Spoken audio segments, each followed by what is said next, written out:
Apakah permohonan isbat nikah, penetapan keabsahan pernikahan yang tidak tercatat di KUA, sekaligus permohonan cerai talak dapat dikabulkan oleh Pengadilan Agama Jakarta Pusat?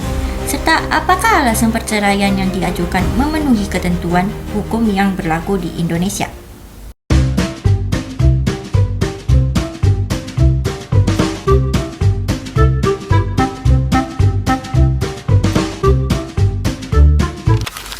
Halo semuanya, dalam video ini saya akan membahas sebuah studi kasus tentang perceraian dari putusan Pengadilan Agama Jakarta Pusat dengan nomor 1148 garing PDTG garing 2024 garing PAJP.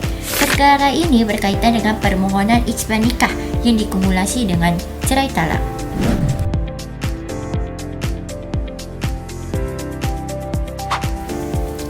Kasus ini bermula dari pasangan suami istri yang menikah secara agama Islam pada 6 September 2018 di Jakarta Pusat.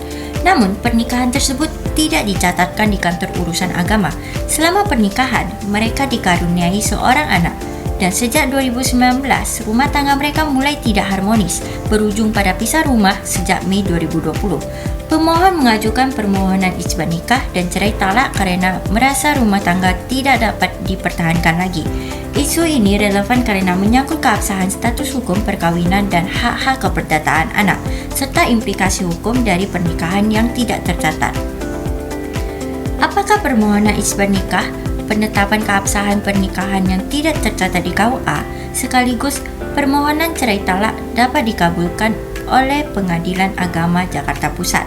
Serta apakah alasan perceraian yang diajukan memenuhi ketentuan hukum yang berlaku di Indonesia? Terdapat beberapa aturan hukum yang menjadi dasar pertimbangan pengadilan dalam kasus ini. Yang pertama ada Undang-Undang Nomor 1 Tahun 1974 tentang Perkawinan yang menyatakan bahwa setiap perkawinan harus dicatatkan secara resmi agar memiliki kekuatan hukum. Selanjutnya ada komplikasi hukum Islam. Terdapat beberapa pasal yaitu Pasal 7 KHI yang menyatakan bahwa ijbat nikah dapat diajukan ke pengadilan dalam hal perkawinan tidak dapat dibuktikan dengan akta nikah. Dan ada Pasal 116 KHI yang menyatakan bahwa alasan perceraian termasuk perselisihan dan pertengkaran terus-menerus. Selanjutnya ada Pasal 19 huruf F PP nomor 9 tahun 1975 contoh yang menyebutkan bahwa pertengkaran terus-menerus adalah alasan sah untuk bercerai. Selanjutnya ada Jurisprudensi Mahkamah Agung RI nomor 379 K garing AG garing 1995 yang menyatakan bahwa hidup pisah rumah yang berkepanjangan dapat menjadi bukti rumah tangga tidak dapat dipertahankan. Dan terakhir ada beberapa kaidah hukum Islam, yaitu ada rukun dan memenuhi syarat sah perkawinan di mana adanya wali, dua saksi dan mahar. Dan kaidah fikih menyatakan bahwa menghindari kemudaratan lebih diutamakan daripada mencari kemaslahatan.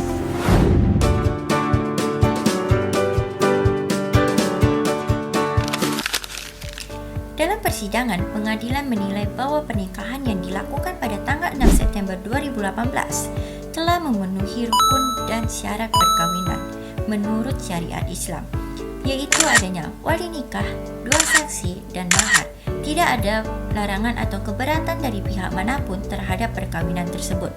Dan faktanya di persidangan menunjukkan bahwa pernikahan tidak tercatat di KUA, dibuktikan dengan surat keterangan dari KUA Johar Baru. Oleh karena itu, permohonan ijbat nikah diajukan untuk mendapatkan pengesahan hukum atas perkawinan tersebut. Untuk memberi bukti dan keterangan saksi, pemohon menghadirkan dua saksi yang merupakan saudara kandung yang membenarkan adanya pernikahan secara agama, kehidupan rumah tangga, serta adanya anak dari pernikahan tersebut. Keterangan saksi dinilai memenuhi syarat formil dan material karena didasarkan pada pengetahuan langsung dan tidak saling bertentangan. Alasan perceraian yang diajukan adalah adanya perselisihan dan pertengkaran terus-menerus. Termohon menjalin hubungan dengan pria lain dan sudah pisah rumah lebih dari 4 tahun.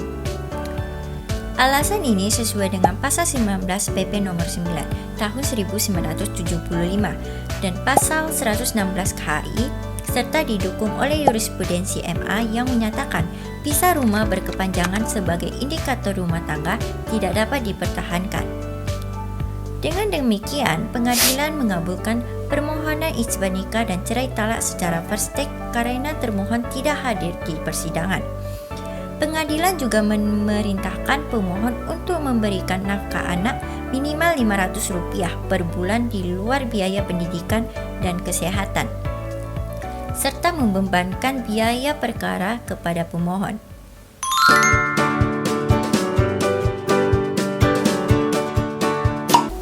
Berdasarkan analisis di atas, putusan ini menunjukkan bahawa pernikahan yang sah menurut agama meskipun tidak tercatat tetap dapat disahkan melalui pengadilan, dan alasan perceraian harus jelas, kuat serta didukung oleh bukti dan saksi. Putusan ini memberikan kejelasan status hukum bagi para pihak dan anak yang dilahirkan dari perkahwinan tersebut, serta menegaskan pentingnya pencatatan perkahwinan demi kepastian hukum di masa depan. Analisis kasus nyata seperti ini sangat penting untuk memahami penerapan hukum di masyarakat, khususnya dalam perkara perkahwinan yang sering terjadi di Indonesia. Studi kasus ini menunjukkan bahwa hukum tidak hanya bersifat normatif, tetapi juga harus mampu menjawab kebutuhan sosial dan keadilan substantif bagi para pihak yang berperkara. Itulah pembahasan kita mengenai putusan perkara cerai talak dan ijbat nikah. Semoga video ini menambah wawasan tentang bagaimana hukum keluarga Islam diterapkan dalam praktik peradilan di Indonesia. Terima kasih telah menyaksikannya.